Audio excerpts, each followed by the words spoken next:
found out about him my freshman year. He has inspired me to become a pathologist, actually.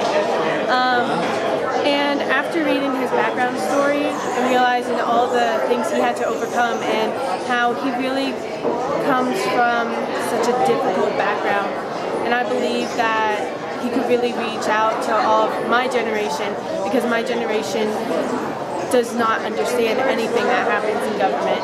And I believe that he actually uses his head when he is making decisions. And I've been reading his books, and I believe that he has the right things that he stands for, and I believe that he would be good to represent us and my views, and that he will actually listen to the people and what we are saying. Going into neurology is a really hard field. It shows how dedicated he is to learning and accomplishing the goals that he has set forth for himself.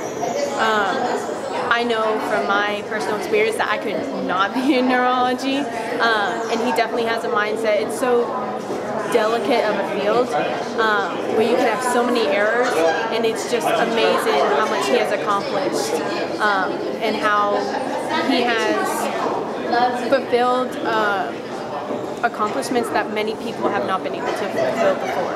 I remember once we were having an argument in the playground about who was the dumbest kid in the school. And it wasn't a big argument because they all agreed it was me, but then somebody tried to extend the argument to who was the dumbest person in the world. And I said, wait a minute, there are billions of people in the world. And they said, yep, and you're the dumbest one. So, well, unfortunately that day we had a math quiz. And you know, I didn't get along with math very well. I had a basic philosophical disagreement with the math teacher, who thought it was important to know your timetables. And as far as I was concerned, they were printed on the back of the notebook, so you could look them up anytime you want. That just didn't work out that well when you were taking a test. And you know, that day you had to pass your test to the person behind you. They would correct it as the teacher gave out the answers and give it back to you, and the teacher would call your name, and you would report your score out loud. Great if you got 100 or 95. Not so great if, like me, you got a 0 and just had an argument about who's the dumbest person in the world. And I knew that they were going to laugh hysterically when I said 0, so I started scheming. I said, I know what I'll do. When the teacher calls my name, I'll mumble. And the teacher will think I said one thing, and the girl behind me will think I said something else. So when she called my name, I said, 9. And she said, 9? Benjamin, you got 9 right? That's wonderful. I knew you could do it if you just applied yourself. Class, this is a banner day. Benjamin has got 9 right. We had 30 questions. And she just went home, and she ranted and raved. Finally, the girl behind me couldn't take it any longer. And she stood up and she said, he said none. Well, the kids were rolling in the aisles, and if I could have disappeared into thin air, never to be heard from again in the history of the world, I would gladly have done so. But I couldn't. So I had to act like it didn't bother me. But it did. It bothered me a lot. Not enough to make me study, but it bothered me a lot. I love Ben Carson, and I love what Ben Carson stands for. He's an American that I can really get behind because we have similar values. Love how he and his wife put their faith first, and that's really important to me. He has some really strong ideas how we can make our country strong again. So I'm really excited about the opportunity to promote him, go around and tell people about him, what he's able to do for this country. I love that he's not a career politician, that he's a man. I call him a Renaissance man because he can think on his feet and definitely has some great ideas, leadership ability to bring those ideas to fruition. I think Ben is the kind of person that everybody can get behind because he brings people together. We were a can-do attitude as opposed to a what can you do for me attitude. And it makes a big difference. And we need to recognize also the importance of education. Education is essential. It is the great divide in our nation. It doesn't matter what a person's background is, ethnically, economically, it doesn't matter. If you get a good education, you write your own ticket. You do what you want to do in our society.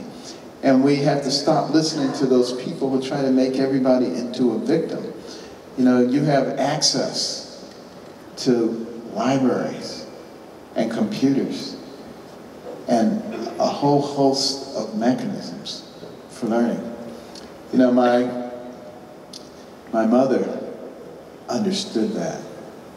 And even though I was doing so poorly, she just didn't know what to do. But she prayed. And she asked God to give her wisdom. And you know, that's the wonderful thing about God. You don't have to have a PhD to talk to him. You just have to have faith. And she had faith that he would answer her prayer. And he did.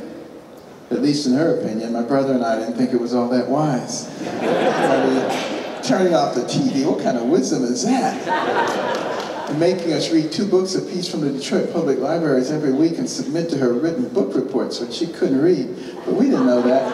And she would put little check marks and highlights and underlines. And I was not a happy camper. But in those days, you had to do what your parents told you. There was no social psychologist saying let the kid express themselves, so I had to read those books. But you know, I didn't like it very much in the beginning, but interesting thing happened. After a while, we were desperately poor. But between the covers of those books, I could go anywhere in the world. I could be anybody. I could do anything. It completely opened up another world for me. And pretty soon my mother didn't have to make me read. In fact, she was saying, Benjamin, put the book down and eat your food. I was always reading. And within the space of a year and a half, I went from the bottom of the class to the top of the class. All of those students who used to laugh at me and call me names are now coming to me saying, Benny, how do you work this problem? I'd say, sit at my feet, youngster, while I instruct you. I was perhaps a little obnoxious. But gosh, it felt so good to say that to those turkeys. But I just had a very different impression of who I was. And you know, it's the brain, the human brain, the most fascinating organ system in the universe. If you have a normal brain, you can do almost anything. He's intelligent. I think the most important characteristic is his honesty and his integrity, and the fact that he has a reverence throughout the country. My dream as a youngster was to be a doctor. Skipped right over the firemen and police, and I just wanted to be a doctor. And I loved anything that had to do with medicine. I even like going to the doctor's office. I mean, I would gladly sacrifice a shot just to smell those alcohol swabs, you know? It was great. And going to the hospital was like the best thing in the world. Because some people complain and they say, I had to wait for the doctor all this time. I didn't mind. Because I would sit out in the hallway and listen to the PA system. Dr. Jones, to the emergency room, Dr. Johnson, to the clinic. They just sounded so important. And I'd be saying, one day they'll be saying, Dr. Carson, but of course they have beepers now. You give him an issue, he'll tell you his solution. He won't talk about the other candidates. He says, this is my solution, not we need to have a meeting and discuss it. Give him an issue. And the other thing about him and me both is the surest way to get us involved is tell us what can't be done. Tell me that you can't do it. And of course, that's what I'm going to do. And that's the real reason that Ben and I have that in common, is that he's been told since he was a child that he was a victim and he would never have anything. And he started with nothing, and now he's running for president of the United States. I really, truly believe that it is incredibly important for us to reignite the can-do spirit that characterized the rapid rise of America. I remember when I was in high school in Detroit.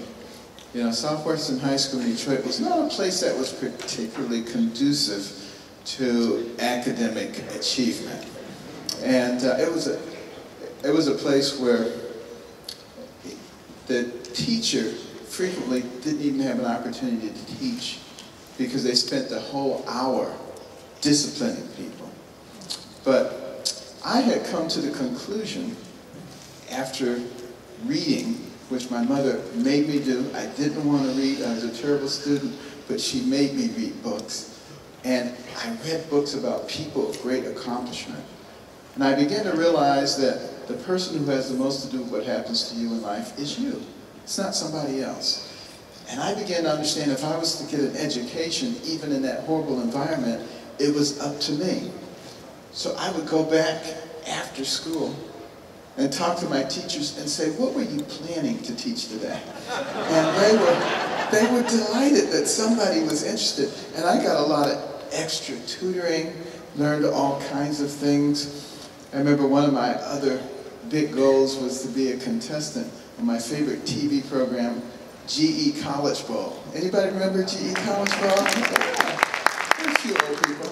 And then I used to love that program. It came out every Sunday, and they had 4 contestants on each side, and they would ask questions about history and geography and science and math, and I was really good in all that stuff, so I figured I was going to be a contestant on College Bowl. But they would also ask questions about classical music and classical art. Now, at Southwestern High School, if somebody said something about Van Gogh, they would have said, put gas in it, the van will go. I mean, they had no idea what you were talking about. So I just made the executive decision I was going to learn all this stuff on my own. I would get on the bus and go downtown to the Detroit Institute of Arts day after day, week after week, month after month, run through those galleries until I knew every picture who painted them, when they were born, when they died, what period it represented. Always listening to my portable radio, Bach, Telemann, Mozart. Kids in Detroit thought I was nuts. I mean, imagine this, a black kid in Motown listening to Mozart. And I tried to convince them that the Mo in Motown was Mozart, but nobody was buying it. And I even decided which college to attend based on that program, because I had enough money to apply to one college. I said, I'm applying to the college that wins the grand championship in College Bowl. Well, that year, the grand championship was between Harvard and Yale. And Yale demolished Harvard, so I didn't want to go to a school with a bunch of dummies, so I applied to Yale. And fortunately, they accepted me with a scholarship, and I was gung-ho. I was going to be on College Bowl. But the year I went there was the year College Bowl went off the air. I know it's a sad story. But later on, when I decided that I wanted to be a neurosurgeon, I said, I want to go to the places best known for neurosurgery. That was Johns Hopkins, Cushing, Dandy Walker, all the big names. The only problem is they only took 2 people a year out of 125 top applicants. How was I going to be one of them? When I went for my interview, the fellow who was in charge of the residency program was also in charge of cultural affairs. We talked a little bit about medicine, neurosurgery. Somehow the conversation turned to classical music. We talked about different composers and their styles, conductors, orchestras, orchestral halls. The man was on cloud 9. There was no way he wasn't taking me in the program. And I love to tell young people that story because, you know, there is no such thing as useless knowledge, useless information. You never know.